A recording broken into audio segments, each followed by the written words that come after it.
tikang bata ay pumanag ka nga din at tikiba mapas ko na ba yun? Class!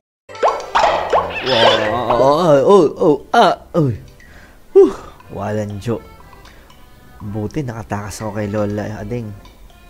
Kundi mapapalo ako ng uyo nun. Teka, asan ako? Ano ba ang lugar to? Wow, ang laking bahay. Parang nasa ibang panahon ako ah. Lola, asan ako? Napautot lang ako kanina.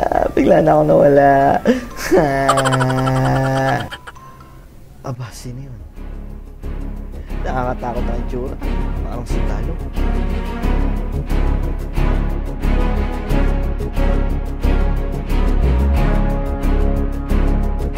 Magandang araw sa iyo, iho. Maaari ko bang malaman ang iyong pangalan? At bakit nandito ka sa lugar na ito? Isa ka bang espiya? Tatanungin kita, negosyo o kalayaan? Bayan o sarili? Pumili ka. Ako po si Kulas. Taga Laguna po. Sino po ba kayo? Ako, General Antonio Luna. At andito ka sa Cavite. Ang panahon kung saan pinaglalaban namin ang bansang Pilipinas laban sa mga mananakop. Narinig ko nga po ang pangalan ninyo. Mula po ako sa hinaharap. Doon ay kilala kayo bilang isang magiting na bayani. Aba, kung gano'n ay nakakamangha. Bueno, kung galing ka nga sa hinaharap, maaari mo bang ikwento sa akin ang kalagayan ng bansang Pilipinas?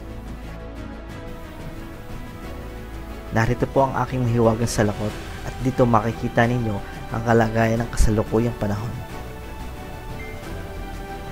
Ikinalulungkot ko pong sabihin na sa ngayon ay nahaharap sa mga problemang bansa. Ang ilang bahagi ng karagatang sakop ng Pilipinas ay inaangkin ng bansang China.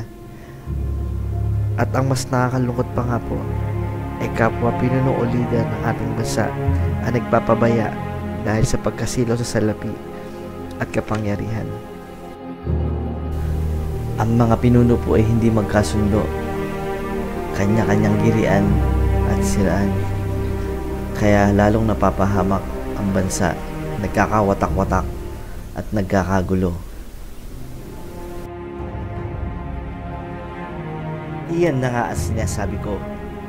Mas madali pang pagkasunduin ng langit at lupa kaysa sa dalawang Pilipino tungkol sa kahit anong bagay. Nakakalungkot naman malaman niya. Maaaring mabaliwala pala mga pinaghirapan namin, ang mga sakripisyo, dugo at pagod na inalay namin para sa bayan. Nakakalungkot isipin na sa panahon ninyo ay laganap pa rin ang korupsyon at pagkaganid ng mga ilang politiko at pinuno ng bansang Pilipinas para lamang sa salapi at kapangyarihan. Tama nga po kayo, General. Sa puntong ito ay naiintindihan ko ang inyong mga pinaglalaban at sana nga po ay hindi masayang ang inyong paghihirap. Salamat po, General, at nakilala ko kayo. Oras na po para magbalik ako sa aking panahon. Maraming salamat po. Bueno, iho. Hala, sige, humayo ka.